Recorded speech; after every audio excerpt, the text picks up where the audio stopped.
Hello दोस्तों, कैसे हैं आप लोग। आई होप कि आप लोग अच्छे होंगे। तो एनसीईआरटी की क्लास 8 चल रहा है, जो कि है ज्योग्राफी। उससे पहले चैप्टर 1 और 2 क्लास 8 का कराया जा चुका है। अगर आपने नहीं किया है तो जाके उसको देख ले, उसके बाद चैप्टर 3 को करेंगे। अभी इस वीडियो में हम लोग चैप्टर 3 देखने वाले हैं, जो कि है ज्योग्राफी एनसीईआरटी क्लास 8। जी हाँ, क्लास 8 का है।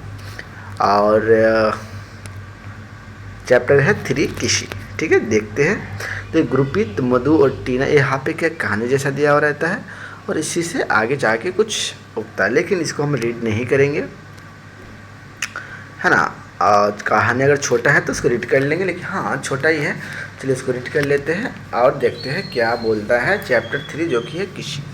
देखिए, गुरप्रीत, मधु और टीना एक गांव से गुजर रहे थे। वहाँ उन लोगों ने एक किसान को खेत की जुताई करते हुए देखा। किसान ने उन लोगों से कहा कि वह गेहूं की बुआई करने जा रहा है और मृदा को अधिक उपजाऊ बनाने के लिए अभी खाद डाला है। उसने बच्चे से कहा कि गेहूं मंडी में अच्छी कीमत पर बिकेगा, जहां से उसने आटा में परिवर्तन करके कारखाना में डबल रोटी और बिस्कुट बनाने के लिए ले जाया जाएगा। अब देखिए, पौधे से परिकृष्ट उत्पादन तक के रूपांतरण में 3 प्रकार की आर्थिक क्रियाएं सम्मिलित है। यह है प्राथमिक, उसके बाद है द्वितीय और तृतीय क्रियाएं। अब बात समझ में आ रहा है क्या बताया गया है कि आर्थिक कार्य सम्मिलित है, जो यह क्या क्या है ना, 3 प्रकार के हैं पौधे से परिकृष्ट उत्पादन तक के लिए। ठीक है, अब देखिए, प्राथमिक क्रियाओं के अंतर्गत उन सभी क्रियाओं को शामिल किया जाता है जिनके संबंध प्राकृतिक संसाधन के उत्पादन और निष्कर्षण से है। कृषि, मत्स्य और संग्रहण इनकी अच्छे उदाहरण है। द्वितीय क्रिया इन संसाधनों के प्रसंस्करण से संबंधित है। इस्पात, विनिर्माण, डबल रोटी पकाना और कपड़ा बुनना इस क्रियाओं के उदाहरण है। तृतीय क्रियाएं प्राथमिक और द्वितीय क्रियाओं को सेवा कार्यों के द्वारा सहयोग प्रदान करना है। यातायात, व्यापार, बैंकिंग, बीमा और वैज्ञानिक तृतीय क्रियाओं के उदाहरण है। चलिए, इसको बहुत इंपॉर्टेंट है, ये बहुत बार क्वेश्चन आ चुका है, तो इसको फिर से एक बार रीड करते हैं, आप लोग गौर से देखेंगे। क्या था कि प्राथमिक क्रियाओं के अंतर्गत उन सभी क्रियाओं को शामिल किया जाता है जिनका संबंध प्राकृतिक संसाधनों के उत्पादन और निष्कर्षण से है। यानी देखिए, प्राथमिक क्रिया में क्या क्या शामिल हो जाए, जो कि प्राकृतिक संसाधनों और उसको उत्पादन और निष्कर्षण से होगा। तो क्या क्या है, कृषि होगा, मत्स्य होगा और संग्रहण इनके अच्छे उदाहरण हैं। आप समझ पा रहे होंगे कि प्राकृतिक वाला जो भी बात होगा, प्राकृतिक संसाधन का उत्पादन, ठीक है, और निष्कर्षण, ये सब क्या होगा, प्राथमिक में होगा। और फिर देखेंगे द्वितीय क्रिया इन संसाधनों के प्रसंस्करण से संबंधित है। इस्पात, विनिर्माण, डबल रोटी पकाना, कपड़ा बुनना इन क्रियाओं के उदाहरण है। अब समझिए, द्वितीय क्या है, एक तरह का फैक्ट्री में जो बनता है सामान का निर्माण होना, उसको दिखाया गया। और तृतीय क्रिया क्या, प्राथमिक और द्वितीय क्षेत्र को सेवा कार्य द्वारा सहयोग प्रदान करना है। जैसे यातायात, व्यापार, बैंकिंग, बीमा और विज्ञापन तृतीय क्रिया के उदाहरण हैं। ये बहुत इंपॉर्टेंट है क्लास 8 का क्वेश्चन, लेकिन ये हमेशा बार बार बड़ा से बड़ा एग्जाम में पूछा जाता है। ठीक है, तो ये बात याद रखेंगे। आई होप कि हम भी बहुत एग्ज़ाम दिए, तो इसमें से पूछा गया था कि प्राथमिक उत्पादक में कौन सा आता है, याद रखेंगे। ठीक है, तो तृतीय में आप समझ गए होंगे क्या क्या, व्यापार, बैंकिंग, बीमा। अब देखिए, कृषि एक प्राथमिक क्रिया है। फसलों, फलों, सब्जियों, फूलों का उगाना और पशुपालन, है ना, पशुधन पालन इसमें शामिल है। अब विश्व में 50% लोग कृषि से संबंधित क्रिया में संलग्न हैं। भारत की 2/3 जनसंख्या अब तक कृषि पर निर्भर है। ठीक है, अब देखिए, अनुकूल स्थलकृत मृदा और जलवायु कृषि क्रियाकलाप के लिए अनिवार्य है। जिस भूमि पर फसलें उगाई जाती है कृषिगत भूमि कहलाती है। आप मानचित्र में देख सकते हैं कि कृषि क्रियाकलाप विश्व के उन्हीं प्रदेशों में संकलित है जहाँ फसल उगाने के लिए उपयोग कारक विद्वान है।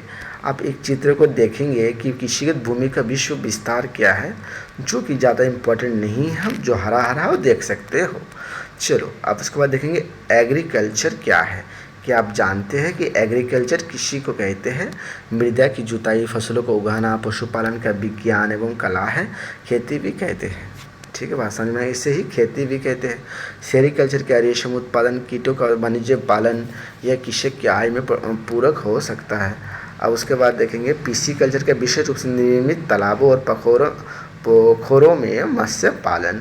विटीकल्चर अंगूरों की खेती को कहता है, जिसे द्राक्षा कृषि कहते हैं, है ना, हिंदी में याद रखेंगे हॉर्टिकल्चर, उद्यान कृषि कहेंगे, इसे वाणिज्यिक उपयोग के लिए सब्जियां, फूलों और फलों को उगाना। आप याद रखेंगे कल्चर, एग्री, शेरी, पीसी, वीटी और हॉर्टी, याद रखेंगे, सब में कल्चर लगा देंगे, एग्रीकल्चर, शेरी culture, PC culture, VT culture, horticulture, ऐसे आप रीड करोगे। ठीक है, बहुत ही आगे कुछ इसमें कम से कम 100 से लेकर 200 कल्चर होता है, आप आगे जाके पढ़ोगे।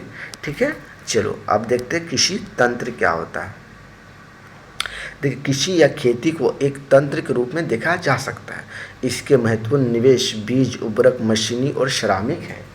ठीक है, आप समझिए अच्छे से। ठीक है, देखिए कृषि खेती को एक तंत्र के रूप में देखा जा सकता है। ठीक है, इसके महत्वपूर्ण निवेश बीज, उर्वरक और मशीनरी और श्रमिक है। ठीक है, अब देखिए जुताई, बुआई, ठीक है, सिंचाई, निराई और कटाई इसकी कुछ सक्रिया है। इस तंत्र के अंतर्गत फसल, ऊन, डेयरी और कुक्कुट उत्पादन आते हैं। देखिए, अगर आप लोग नहीं जानते हैं, अगर आप लोग शहर से जुड़े हुए हैं और कृषि के बारे में नहीं जानते हैं, तो इसको अच्छे से पढ़ेंगे। कृषि में क्या क्या ज़रूरी होता है, बुआई होता है, फिर सिंचाई, निराई, सिंचाई, कटाई, सब कुछ होता है, अब याद रखोगे। ठीक है, कृषिगत भूमि की कृषि पद्धति, आप देख सकते हैं कि जुताई, बुआई, छिड़काव, ये सब रासायनिक क्या क्या क्या हो रहा है। आप एक बार पिक्चर को आप देख सकते हो अच्छे से। हम इसको जूम आउट कर देते हैं, है ना, बोध के मानवीय कृषि निवेश। ठीक है, आप समझ पा रहे होंगे।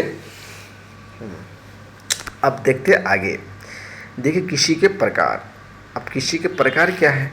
विश्व में कृषि विभिन्न तरीके से की जाती है। भौगोलिक दशाएं, उत्पादन की मांग, श्रम और प्रौद्योगिकी के स्तर के आधार पर कृषि दो मुख्य प्रकारों में वर्गीकृत की जा सकती है। यह है निर्वाह कृषि और वाणिज्यिक कृषि। देखिए कृषि को दो प्रकार में बांटा गया, याद रखेंगे। अगर किसी क्वेश्चन आ जाए कृषि के कितने प्रकार हैं, निर्वाह कृषि और वाणिज्यिक कृषि कहते हैं, याद रखोगे। उससे पहले हम लोग रोचक तथ्य क्या है, जैविक कृषि किसे कहते हैं। इस प्रकार की कृषि में रासायनिक खादों के स्थान पर जैविक खाद और प्राकृतिक कीटनाशक का उपयोग किया जाता है। फसलों का उत्पादन बढ़ाने के लिए कोई आनुवंशिक रूपांतरण नहीं किया जा सकता। अब देखिए निर्वाह कृषि, इस प्रकार कृषि कृषक परिवार की आवश्यकताओं को पूरा करने के लिए की जाती है। ठीक है, पारंपरिक रूप से कम उपज प्राप्त करने के लिए निम्न स्तरीय प्रौद्योगिकी और पारिवारिक श्रम का उपयोग किया जाता है। निर्वाह कृषि को पुनः गहन निर्वहन कृषि और आदिम निर्वहन कृषि में वर्गीकृत किया जा सकता है। अब निर्वहन कृषि है क्या, पढ़े क्या, आप समझे, नहीं समझे तो फिर से पढ़ेंगे कि इस प्रकार कृषि है ना कृषक परिवार की आवश्यकताओं को पूरा करने के लिए क्या आता है। निर्वाह मन समझ रहे हैं। अब मान लीजिए हमको अब बगल में कुछ है, थोड़ा सा हम लगा दिए, लौकी वगैरह कुछ लगा दिए, तो हमारा निर्वाह हो रहा है, उससे हम बेचने के लिए नहीं जा रहे हैं, तो वो क्या होगा, निर्वाह कृषि हो जाएगा। ठीक है, अब देखिए पारंपरिक रूप से कम उपज प्राप्त करने के लिए निम्न स्तरीय प्रौद्योगिकी और पारिवारिक श्रम का उपयोग किया जाता है। अब मान लीजिए पारिवारिक श्रम मतलब क्या होता है, एक तरह का उसमें काम करना, सब मिलकर काम करते हैं, वो बस हो जाता है। अब देख गहन निर्वहन कृषि में किसान एक छोटे भूखंड पर साधारण औजारों और अधिक श्रम से खेती करता है। अब देखिए आज जो बोले वही बताया गया है कि अधिक धूप वाले दिन से युक्त जलवायु और उर्वरक मृदा वाले खेत में एक वर्ष में एक से अधिक फसलें उगाई जा सकती है। चावल मुख्य फसलें होती है, अन्य फसलों में गेहूँ, मक्का, दलहन, तिलहन शामिल है। गहन निर्वहन कृषि दक्षिणी पूर्व और पूर्वी एशिया के सघन जनसंख्या वाले मानसूनी प्रदेश में प्रचलित है। ठीक है, अब देखिए आदिम निर्वहन कृषि में हस्तांतरित कृषि और चालबाजी पशुचारण शामिल है, याद रखोगे। अब देखिए हस्तांतरण कृषि क्या है, अमेज़न बेसिन के सघन वन क्षेत्रों, उष्णकटिबंधीय अफ्रीका, दक्षिण पूर्वी एशिया और उत्तरी पूर्वी भारत के भागों में प्रचलित है। यह भारी वर्षा और वनस्पति के तीव्र पुनर्जनन वाले क्षेत्र है। वृक्षों को काटकर और जलाकर भूखंड को साफ किया जाता है, तब राख को मृदा में मिलाया जाता है, तब मक्का, रतालू, आलू और कसावा जैसी फसलों को उगाया जाता है। भूमि की उर्वरता की समाप्ति के बाद वह भूमि छोड़ दी जाती है और कृषक नए भूखंड पर चला जाता है। हस्तांतरणीय कृषि को कर्तन एवं दहन कृषि के रूप में भी जाना जाता है। अब हस्तांतरणीय कृषि आप समझ गए होंगे, है ना, अमेज़न बेसिन में ज़्यादा होता था ये कृषि। ठीक है, उसमें क्या होता था कि ये भारी वर्षा मतलब ज़मीन को साफ कर लिया, उसमें ये किया, या जो भी है उसमें पुराना जो पौधा उसको जला दिया, जो राख बना उसको मिला दिया, उसको फिर कृषि करने के बाद छोड़ देता है, फिर बाद में आ जाता है। अब क्या आप जानते हैं हस्तांतरण कृषि विश्व के विभिन्न भागों में विभिन्न नामों से जाना जाता है। जूमिंग कृषि उत्तर पूर्वी भारत में, मिल्पा मैक्सिको में, रोका ब्राज़ील में, लदांग मलेशिया में। अब देखिए चलवासी पशुचारण क्या होता है, पशुचारण देखिए, सहारा के अर्ध शुष्क और शुष्क प्रदेशों में, मध्य एशिया और भारत के कुछ भागों जैसे राजस्थान तथा जम्मू और कश्मीर में प्रचलित है। इस प्रकार है ना, इस प्रकार कृषि में पशुचारक अपने पशुओं के साथ चारे और पानी के लिए एक स्थान से दूसरे स्थान पर निश्चित मार्गों में घूमते हैं। इस प्रकार की गतिविधि जलवायु बाधाओं और भूभाग की प्रतिक्रिया स्वरूप उत्पन्न होती है। पशुचारक मुख्यतः भेड़, ऊँट, मवेशी, याक और बकरी पालते हैं। ये पशुचारकों और उनके परिवार के लिए दूध, मांस, ऊन, खाल और अन्य उत्पादन उपलब्ध कराते हैं। अब देखिए, चालवासी पशुचारक अपने ऊँट के साथ जो जाते हैं, आप कभी देखते होंगे अपने लाइफ में, कभी देखे होंगे, अगर गाँव से या टाउन से भी रिलेट करते हैं तो कभी आप ऊँट का जो है झुंड जाते हुए देखे होंगे बहुत सारा। ठीक है, उस सबको क्या बोलेंगे? उस सबको बोलेंगे चलवासी पशुचारण। जरूर आप देखे होंगे ऐसा कुछ। जरूर, गुड। अब देखिए, वाणिज्यिक कृषि। अब वाणिज्यिक कृषि क्या होता है? वाणिज्यिक कृषि में फसल उत्पादन और पशुपालन बाजार में बिक्री हेतु किया जाता है।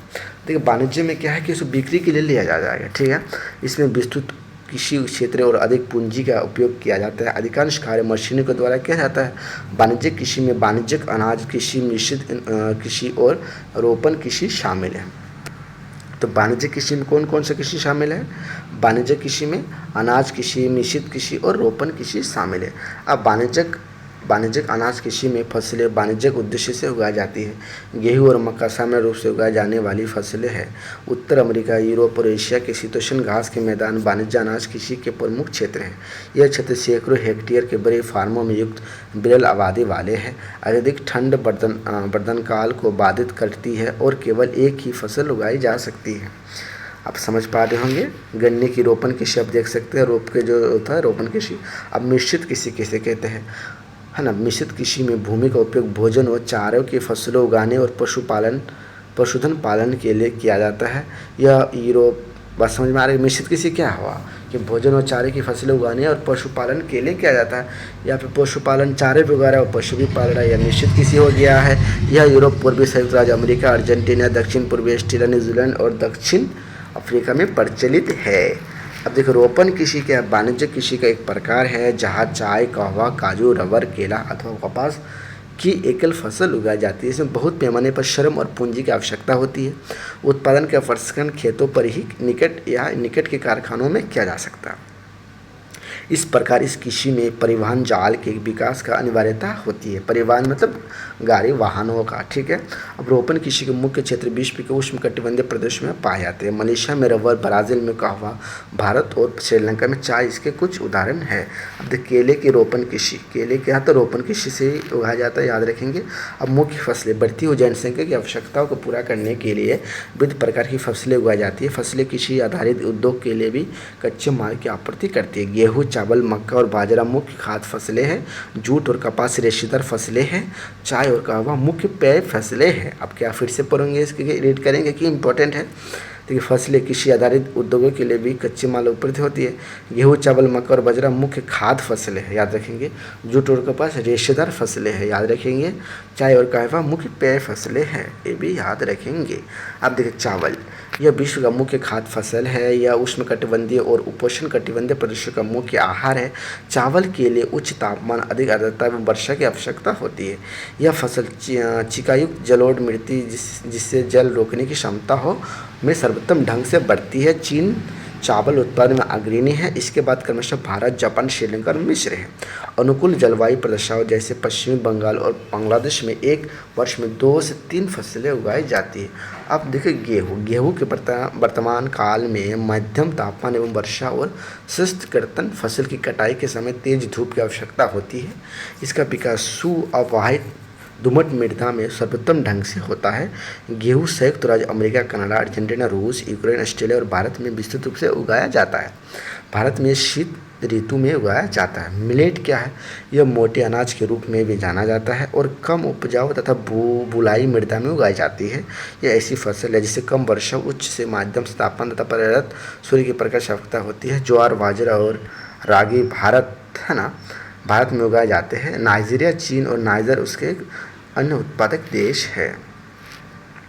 अब देखिए, क्या आप जानते हैं मक्का को कॉर्न के नाम से भी जाना जाता है। विश्व में इसकी विभिन्न रंग बिरंगी प्रजातियाँ पाई जाती है। आप देख सकते हो मक्का का जो रंग बिरंगी प्रजातियाँ हैं, आप इसमें से कौन कौन सा कलर देख चुके हैं, आप कमेंट करके ज़रूर बता सकते हैं। ठीक है, हमने तो बहुत सारा कलर इसमें देखे हैं। ठीक है, आप बाकी आप बता सकते हो। ठीक है, उसके बाद देखिए मक्का है। इसके लिए मध्यम तापमान, वर्षा और अधिक धूप की आवश्यकता होती है। इसे सुअववाहित उपजाऊ मृदा की आवश्यकता होती है। मक्का उत्तर अमेरिका, ब्राज़ील, चीन, रूस, कनाडा और भारत की मैक्सिको में उगाई जाती है। भारत और मैक्सिको में, जी हाँ। देखिए मक्के की कृषि आप देख सकते हैं, अगर कभी किसी ने नहीं देखा है तो मक्के को कैसे तोड़ा जा रहा है, जो अब लास्ट पोजीशन में है ही। ठीक है, तो आप समझ सकते हैं। हम लोग तो बहुत ज़्यादा देखे, तो अगर आप लोग किसी ने नहीं देखा तो देख सकते हो। अब देखिए कपास। इसकी वृद्धि के लिए उच्च तापमान, हल्की वर्षा, 200 से 210 पला रहित दिन और तेज चमकीली धूप की आवश्यकता होती है। यह काली और जलोढ़ मृदा में सर्वोच्च उगती है। देखिए इंपॉर्टेंट क्वेश्चन है कि कपास कौन सी मृदा में ज़्यादा उगती है, तो काली और, ये याद रखेंगे, बहुत इंपॉर्टेंट है। क्या है? काली और जलोढ़ मिट्टी में सर्वोत्तम उगती है।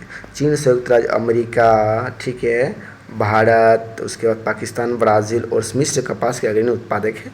यह सूती वस्त्र उद्योग के लिए एक महत्वपूर्ण कच्चा माल है। अब कपास देख सकते हैं कैसे दिखता है, इसी से कपास बनता है। कपास का फूल ये है। अब रोचक तथ्य देख लो, कॉफ़ी के पौधे की खोज किसने की? और उसको पहले कॉफ़ी तो देख लेंगे पहले यहाँ पे, ठीक है। जब कॉफ़ी को रीड करेंगे तब देखेंगे, उससे पहले देख लेते हैं पटसन क्या है। देखिए इसके सुनहरा रेशा के रूप में भी जाना जाता है। अगर सुनहरा रेशा बोले तो पटसन को कहा जाता है। यह जलोढ़ मृदा में अच्छे ढंग से विकसित होता है और उसे उच्च तापमान, भारी वर्षा और अर्ध जलवायु की आवश्यकता होती है। यह फसल उष्णकटिबंधीय क्षेत्र में उगाई जाती है। भारत और बांग्लादेश पटसन के अग्रणी उत्पादक देश है। समझ गए होंगे। अब देखिए कॉफ़ी इसके लिए गर्म एवं अर्ध जलवायु और सुअववाहित, है ना, दोमट मिट्टी की आवश्यकता होती है। इस फसल की वृद्धि के लिए पर्वतीय ढाल अधिक उपयुक्त होती है। ब्राज़ील कॉफ़ी का अग्रणी उत्पादक है। इसके पश्चात कोलंबिया और भारत भी है। अब कॉफ़ी के बारे में यहाँ पे इम्पोर्टेंट कुछ क्या बताया गया है कि कॉफ़ी पौधे की खोज किसने की थी। कॉफ़ी की खोज विषय में विभिन्न कहानियाँ प्रचलित है। लगभग 850 ईस्वी में काल्दी नाम का एक अरबवासी जो बकरी चराने वाला था, क्या था? काल्दी, जो अपने बकरियों को अनोखी उछल कूद और हरकतों को देखकर परेशान था।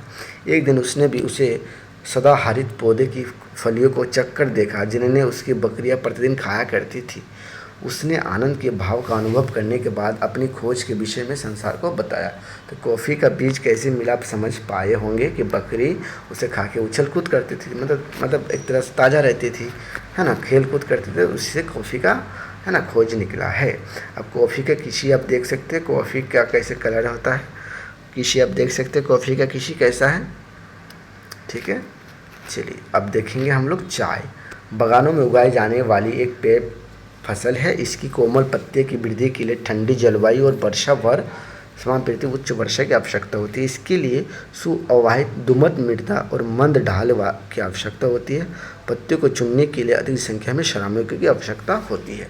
तो चाय किसमें? दोमट मिट्टी में, याद रखेंगे। अब किसी का विकास, चाय का रोपण कृषि आप देख सकते हैं अगर किसी ने नहीं देखा है तो, ठीक है, अब देख सकते हो। अब याद रखेंगे चाय क्या, चाय की पत्ती से बनता है, याद रखेंगे। अब कृषि का विकास, कृषि विकास का संबंध बढ़ती जनसंख्या की बढ़ती मांग को पूरा करने के लिए कृषि के उत्पादन को बढ़ाने की दिशा में किए जाने वाले प्रयासों से है। यह कई तरीकों से प्राप्त किया जा सकता है, जैसे बोए गए क्षेत्र में विस्तार करके, बोए जाने वाली फसलों की संख्या बढ़ाकर, सिंचाई सुविधा में सुधार करके, उर्वरकों और उच्च उपज देने वाली बीजों के प्रयोग द्वारा। कृषि का मशीनीकरण भी कृषि के विकास का एक अन्य पहलू है। कृषि के विकास का चरम लक्ष्य खाद्य को सुरक्षा को बढ़ाना है। कृषि का विकास विश्व के विभिन्न भागों में विभिन्न गतियों से हुआ है। ठीक है, अधिक जनसंख्या वाले विकासशील देश अधिकतर गहन कृषि करते हैं, जहाँ छोटी जोतों पर सामान्यतः जीवोपकरण अकेले फसलें उगाई जाती है। बड़ी जोतों वाणिज्य कृषि के लिए अधिक उपजाऊ होती है, जैसे संयुक्त राज्य अमेरिका, कनाडा और ऑस्ट्रेलिया में। अब हम दो फॉर्मों, एक भारत और दूसरा संयुक्त राज्य अमेरिका के वस्तु स्थिति अध्ययनों की सहायता से विकासशील और विकसित देशों की कृषि के विषय में जानें। देखिए विकासशील कौन सा देश है? हमारा भारत। और विकसित क्या है? अमेरिका, याद रखेंगे। क्या आप जानते हैं खाद्य सुरक्षा तभी बनी रहती है जब सभी व्यक्तियों को क्रियाशील और स्वस्थ जीवन जीने के लिए आहार की आवश्यकता और प्राथमिक के आधार पर हर समय पर्याप्त, सुरक्षित और पौष्टिक खाद्य पदार्थ की सुविधा उपलब्ध हो। खाद्य सुरक्षा किसे बोलते हैं आप समझ गए होंगे। भारत का एक फॉर्म देखो, उत्तर प्रदेश के गाजीपुर जिले में अलीदाबाद एक छोटा सा गाँव है। मुन्ना लाल इस गाँव का एक छोटा किसान है जिसके पास 1.5 हेक्टेयर का एक फार्म है, उसका आवास मुख्य गांव में है। वो अधिक उपज देने वाले बीजों को बाजार से वर्षा के एकांतर पर खरीदता है। उसकी भूमि उर्वरक है और वह वर्षा में कम से कम 2 फसल वर्ष में सामान्यतः गेहूँ और चावल दालें उगाता है। किसान अपने मित्रों और बुजुर्गों के साथ साथ सरकारी कृषि अधिकारियों से कृषि कार्य के संबंध में सलाह लेता है। वो अपने खेत की जुताई के लिए भाड़े पर ट्रैक्टर लेता है। यद्यपि उसके कुछ मित्र अभी भी बैलों से खेती की को जोतने का परंपरागत विधि का प्रयोग करते हैं। समीप के खेत में एक नलकूप है जिसे अपने खेत की सिंचाई के लिए भाड़े पर लेता है। मुन्ना लाल के पास 2 भैंस है और कुछ मुर्गियाँ भी है। वह निकट के शहर में स्थित सहकारी भंडार में दूध बेचता है। वह वहाँ एक सदस्य है। सहकारी समिति उसके जानवरों के लिए चारे के प्रकार, पशुधन के स्वास्थ्य के सुरक्षात्मक उपयोगों और गर्भाधान के संबंध में भी सलाह देती है। कृषि के देखिए सब इम्पोर्टेंट तो है बट ज़्यादा इम्पोर्टेंट नहीं है, तो आप देख सकते हैं, एक बार अपना रेट भी कर सकते हैं। चलिए है ना, संयुक्त राज्य अमेरिका के फॉर्म देख सकते हैं आप क्या है, तो ये सब ज़्यादा इम्पोर्टेंट नहीं है। तो चलिए इस चैप्टर भी यहाँ पे एंड होता है और क्वेश्चन आंसर आप देख सकते हो, है ना। उद्यान कृषि का अर्थ देख सकते हो। सुनहरा रेशा सापी पर है क्या है, पटसन था। कॉफ़ी का प्रमुख उत्पादन क्या है, ब्राज़ील है, याद रखोगे। समझ में आ गया होगा, ठीक है। तो चलिए फिर नेक्स्ट मिलते हैं नेक्स्ट चैप्टर में बहुत ही जल्द। चलो बाय।